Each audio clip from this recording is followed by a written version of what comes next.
किसान आंदोलन की अगुवाई कर रहे किसानों के मुखिया राकेश टिकैत अब बंगाल में भी केंद्र को निशाना बनाने पहुंचे। उन्होंने बंगाल की जनता से बीजेपी को हराने की अपील की, तो वहीं दूसरी ओर उन्होंने ममता बनर्जी का पक्ष रखते हुए उनकी तारीफ में कहा कि ममता बनर्जी एक क्रांतिकारी महिला हैं जो बीजेपी के खिलाफ लड़ाई लड़ रही हैं।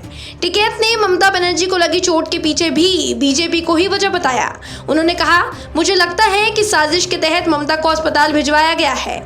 मुझे पता चला कि ममता के विरोधियों ने ही उन्हें धक्का दिया था। मेरी पूरी सहानुभूति ममता के साथ है। उन्होंने कहा कि यहाँ के लोगों को बताना है कि बंगाल से दिल्ली में बैठी सरकार को भगाओ। इतना ही नहीं, टिकैत ने यह भी कहा कि आपसे कोई वोट मांगने आए तो उनसे पूछ लेना कि मेरे चावल का रेट क्या है, एमएसपी का रेट क्या है। वहीं जब संवाददाता ने उनसे ये सवाल किया तो उनका कहना था कि लड़ाई में लड्डू तो नहीं बंटते हैं। जब उनसे ये सवाल किया गया कि किसान राजनीति का शिकार तो नहीं हो गया, तो उनका जवाब था कि किसान राजनीति का शिकार नहीं हुआ है, हमें कौन राजनीति का शिकार बना सकता है। टिकैत ने कहा कि सरकार की तरफ से उन्हें बातचीत के लिए कोई प्रस्ताव नहीं भेजा गया है।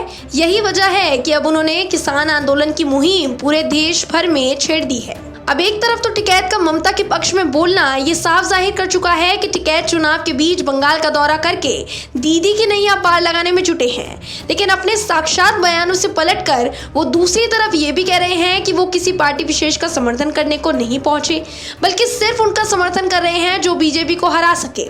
ऐसे बयानों से टिकैत की राजनीति चमकाने वाली छवि और दोगलेपन का नजारा साफ होता दिखाई दे रहा है।